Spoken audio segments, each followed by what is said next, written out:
सिंह सतनाम जी। जो ब्रह्मंडे सोए पिंडे जो खोजे सो पावे, इसका आप अनुवाद करो। देखो, बात बिल्कुल सत्य है। जो पिंडे सोई ब्रह्मंडे और जिन खोजा तिन पाया, यानी पूरे ब्रह्मांड जो आपको दिखाई दे रहा है, सूरज चांद सितारे धरती आकाश पाताल, जो कुछ भी तुम्हें ब्रह्मांड में दिखाई दे रहा है, वो सब तुम्हारे पिंड में भी विराजमान है। सब कुछ मिलेगा तुम्हें, लेकिन उसकी जुगती है। जुगती से ही पाइए, बिना जुगती के नहीं मिलेगा। और वो जुगती गुरु समझाता है कि वो कैसे मिलेगा। तब तुम्हें कहीं बाहर जाने की ज़रूरत नहीं पड़ती। तुम अपने घट में ही पूरे ब्रह्मांड को, यानी पूरे ब्रह्मांड की सैर कर सकते हो आप। सूर्य मंडल, तारा मंडल, चंद्र मंडल, ये सब तुम्हारी काया के अंदर हैं। लेकिन ये सत्य नहीं है, ये सब माया है। नहीं प्राण में, नहीं पिंड में, ना ब्रह्मंड आकाश में, और मोको कहाँ ढूंढे रे बंदे, मैं तो तेरे पास में। मैं तेरे पास में हूं। जो सपना आत्मा ढूंढ रही है कि आत्मा कहाँ मिलेगी, वो तेरे पास में है। लेकिन बिना गुरु के नहीं मिलेगी। जब तक भेदी गुरु नहीं मिल गया, तब तक वो पास में पड़ी वस्तु भी तुम्हारे किसी काम की नहीं, मिलेगी नहीं, कल्याण नहीं होगा। सपना शर्मा, गुरु जी हम अज्ञानी हैं, मंदिर जा सकते हैं, किंतु आत्मा को खोज बहुत मुश्किल है। मंदिर तक जाना बहुत मुश्किल है, आत्मा का ज्ञान प्राप्त करना आसान है। खोजी होए तुरंत मिल जाऊं, एक पल की तलाश में, और कहें कबीर सुनो भाई साधो, मैं तो हूं विश्वास में। जब ज्ञान प्राप्त किया जाता है तो वो एक पल में समझ में आ जाती है कहानी सारी, कि मेरी आत्मा कहाँ है, कैसे प्राप्त होगी। लेकिन उसकी जो साधना है उसमें समय लगता है। सहज पखे तो मीठा हुई, जो धीरे धीरे धीरे सिमरन करके जो आनंद आएगा, जो मिठास आएगी, जो खिंचाव होगा, जो तान तनेगा, वो सब अनुभव आप अपना इकट्ठा करते जाओगे। और जो परम अनुभव होगा, शब्द गुरु का अनुभव होगा, वो आपको निहाल कर देगा। फिर आपको कुछ करने की ज़रूरत नहीं है। आप जो मंदिर जा रहे हो, हम उसको मना नहीं कर रहे कि मंदिर मत जाओ, जाओ मंदिर, कोई बात नहीं। लेकिन इतना समझ लो कि जो तुम्हें मंदिर तक लेके जा रहा है, तुम्हारे शरीर को जो मंदिर तक लेके जा रहा है, वो आत्मा ही है। अगर कहीं रास्ते में आत्मा ने शरीर छोड़ दिया ना, तो भोले शंकर इंतजार करते रह जाएंगे मंदिर में, और तुम कभी नहीं जा पाओगी। फिर तुम्हें सीधे घर ले जाके शमशान घाट पहुंचा दिया जाएगा। मंदिर का भगवान इंतजार करता करता, कहो मंदिर से ही निकाल के उसको किसी नदी के किनारे रख दिया जाएगा जब तक, क्योंकि मूर्ति टूट जाती है या खंडित हो जाती है, तो उस मूर्ति को यानी भगवान को उठा के किसी नदी के किनारे रख दिया जाता है।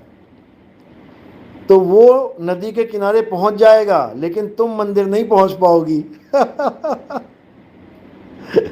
क्योंकि तुमने, तुम्हारे शरीर को जो आत्मा चला रही है, वो शरीर को छोड़ देगी, तो तुम्हारी एक कदम की भी सैर नहीं हो पाएगी, वहीं के वहीं स्टॉप।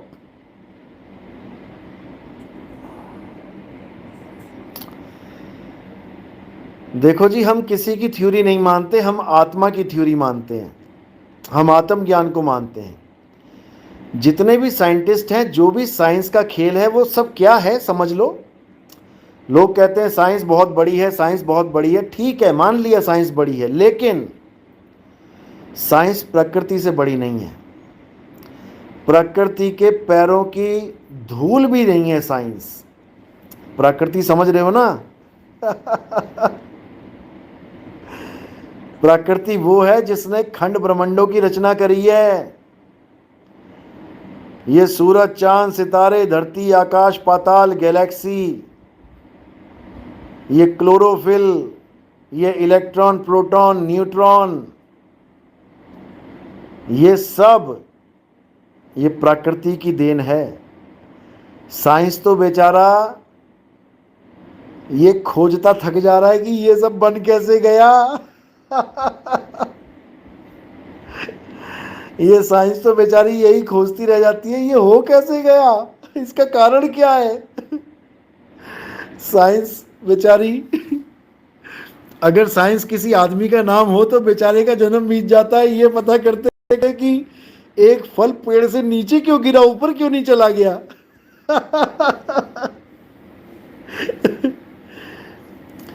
समझे? प्रकृति फल को पेड़ से नीचे जमीन पे गिरा रही है और साइंस ये ढूंढता फिर रहा है कि यार ये नीचे क्यों गिरा, ये ऊपर क्यों नहीं उड़ गया। यानी जो ग्रेविटी साइंस, जो ग्रेविटी प्रकृति बना के बैठी हुई है, उस ग्रेविटी की खोज करता फिर रहा है साइंस कि ये हो कैसे गया। तो भैया कौन बड़ा है?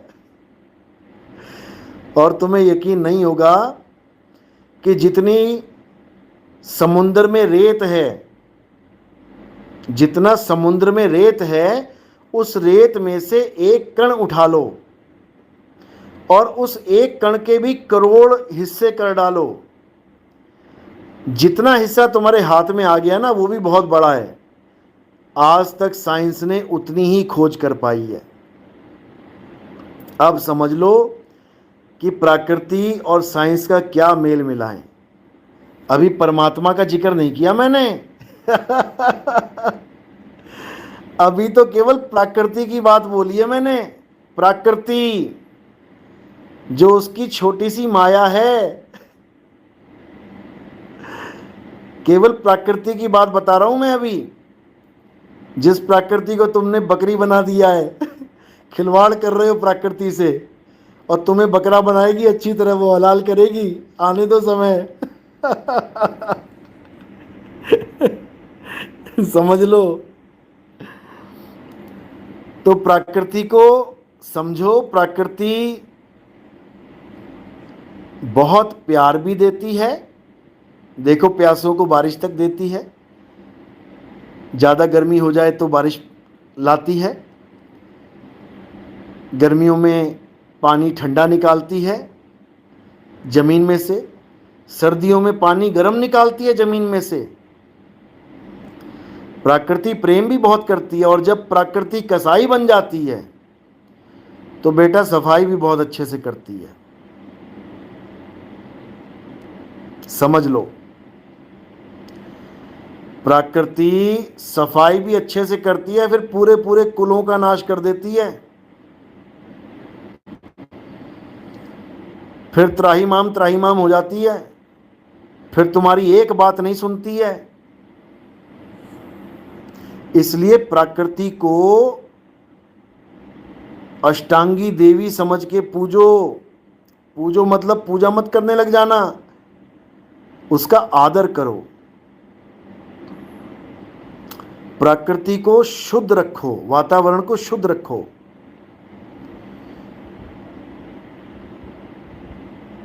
अगर तुम प्रकृति से कुछ लेना जानते हो तो प्रकृति को देना भी जानो।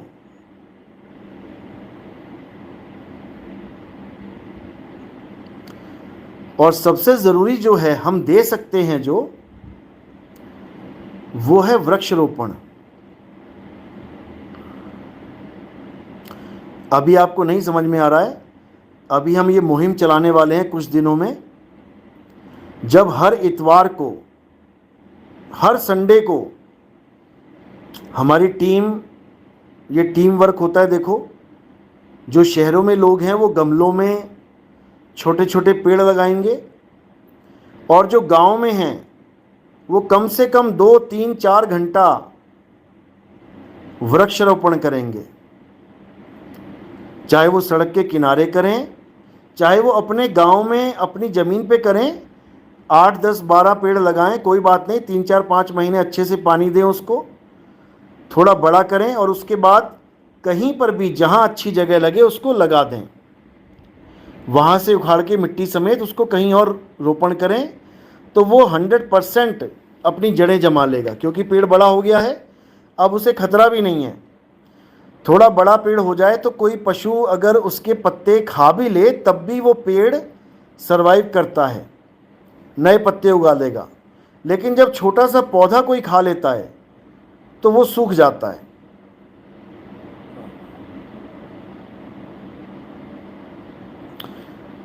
तो इसलिए ये प्रण कर लो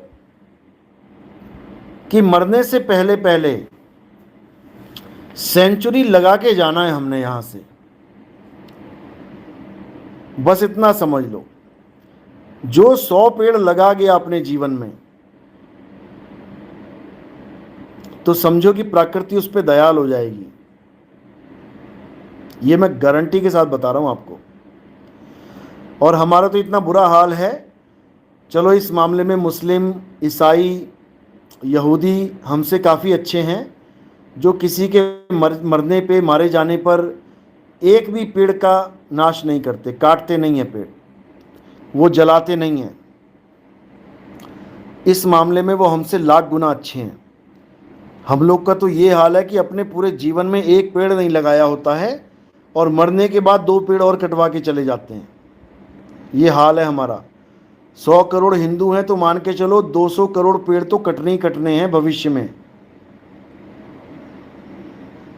विद इन 60-70 ईयर्स।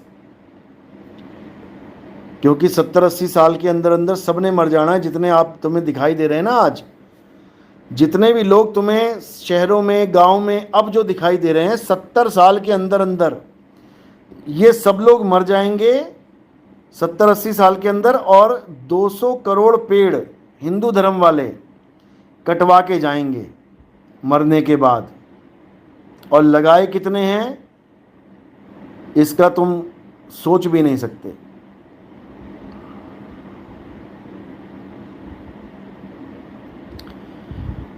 इसलिए हिंदू धर्म वाले अगर संकल्प ले लें कि पहली बात तो हम अपना शरीर जलाएंगे नहीं। हम क्यों जलाएं?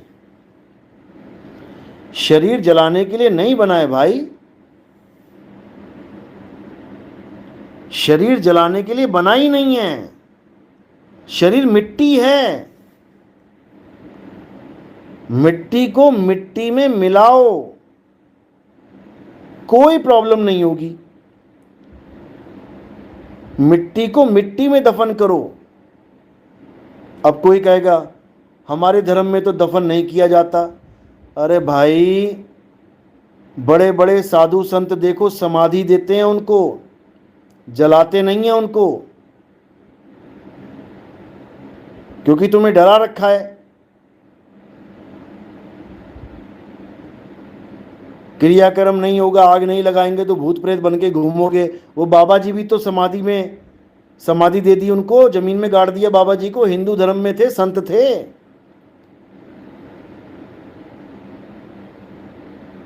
अब कोई कहेगा वो तो संत थे इसलिए मिट्टी में गाड़ दिया, हम तो ग्रस्त हैं, हमें तो जलाना ही पड़ेगा, हम तो आम आदमी हैं। तो मेरे भाई, जो बच्चे जिनकी शादी नहीं होती है मर जाते हैं, छोटे बच्चे, उनको भी नहीं जलाया जाता, वो भी मिट्टी मिट्टी में ही दफनाई जाती है, क्योंकि मिट्टी बनी ही मिट्टी के लिए। ये पता नहीं किसने जलाने वाला काम शुरू कर दिया। जलाने का तो कोई रोल ही नहीं है। जलाने से देखो कितना नुकसान होता है। नंबर 1 पे लकड़ी खत्म हो रही है, तुम लगा रहे नहीं हो, फूंक के चले जाओगे। नंबर 2 पे पर्यावरण दूषित होता है। इतना धुआं निकाल दिया तुमने, उसके बाद तुमने अग्नि उत्पन्न कर दी, वायुमंडल गर्म हो रहा है उससे भी। उसके बाद जो खनिज बनने थे, जो फॉसिल्स तैयार होने थे धरती के अंदर, इस लाश से,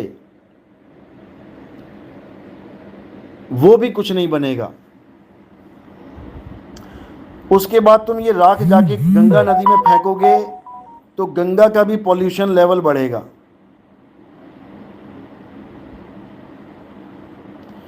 मतलब हर तरफ से मरा हुआ इंसान तबाही मचा के जाएगा। तो क्या करना है? पहले तो ये प्रण ले लो कि हमने अपने शरीर को जलने नहीं देना है। तुम्हारा मोबाइल खराब होता है तो तुम जला देते हो क्या? तुम्हारा मोबाइल खराब होता है तो तुम उसके पार्ट्स किसी और मोबाइल में यूज कर लेते हो। अगर तुम्हारा शरीर जलाने की जगह अगर दान में दे दिया जाए तो तुम्हारी बॉडी के जो पार्ट्स हैं वो उन लोगों को मिल जाएंगे भाई जो जीवन मृत्यु से जूझ रहे हैं।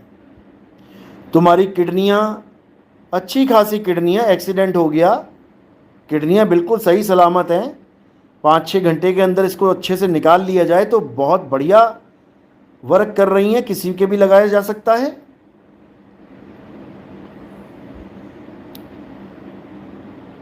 तो तुम्हारी किडनियों से मात्र अगर 1 महीने तक जितने लोग मर रहे हैं, केवल इन्हीं 1 महीने में इन लोगों की किडनियां अगर उन लोगों के लगा दी जाएं जो बेचारे जूझ रहे हैं किडनी फेलियर से या किडनी सिकुड़ गई है, तो पूरे देश के जितने भी किडनी के मामले हैं ये सब ओके हो जाएंगे। और जो बड़े बड़े रैकेट चल रहे हैं किडनी ट्रांसप्लांटेशन के नाम पे, ट्रांसप्लांट के नाम पे, 5 लाख लाओ, 10 लाख लाओ, ये सब खत्म हो जाएगा मामला। इतनी किडनियां हो जाएंगी, इतनी किडनियां हो जाएंगी कि किसी को किडनी के फेलियर से डर ही नहीं लगेगा। अब ये नहीं कि बेवड़े बन जाना, फिर जहां 4 पैग लगाते थे वहां 40 पैग लगाने लग जाना कि किडनी तो मिल ही जाती है, क्या दिक्कत है। तो ऐसा काम भी नहीं करना। लेकिन अगर किडनी वालों को मिल जाए, आंखें अंधों को मिल जाएं, तो मैं गारंटी के साथ कहता हूं कि 1 साल के अंदर भारत देश से सारे अंधे, सारे किडनी फेलियर, सारे लीवर को पकड़ के बैठे हुए हैं जो, और भी कई ऐसी बीमारियां या ऐसे अंगों की बीमारियां, 1 साल के अंदर इंडिया इनसे मुक्त हो जाएगा। 1 साल के अंदर। लेकिन जागृति लाओ, लाशें मत जलाओ, मत जलाओ, मत जलाओ। इसका सदुपयोग करो। तुम्हारी किडनी फेल हो जाए तो तुम्हारी रातों की नींदें उड़ जाएंगी। तुम गली गली भटकोगे, भगवानों से दुआ करोगे, मंदिरों में भटकोगे, भगवान या तो मेरी किडनी ठीक कर दो या कोई किडनी दान कर दे मुझे। तुम तड़प रहे होगे क्योंकि अभी नहीं समझ में आ रहा तुम्हें। जब हो जाएगी ना तब समझ में आएगा कि तुम्हारी किडनी की कितनी बड़ी वैल्यू है, जिसको तुम आग के हवाले कर देते हो। मूर्खतापूर्ण कार्य है ये, महामूर्खतापूर्ण कार्य।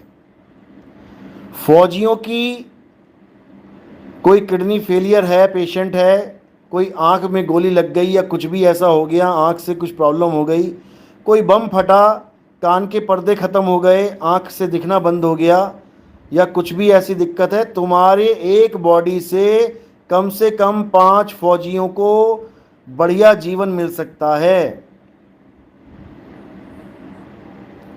तो क्यों ना हम दान करें।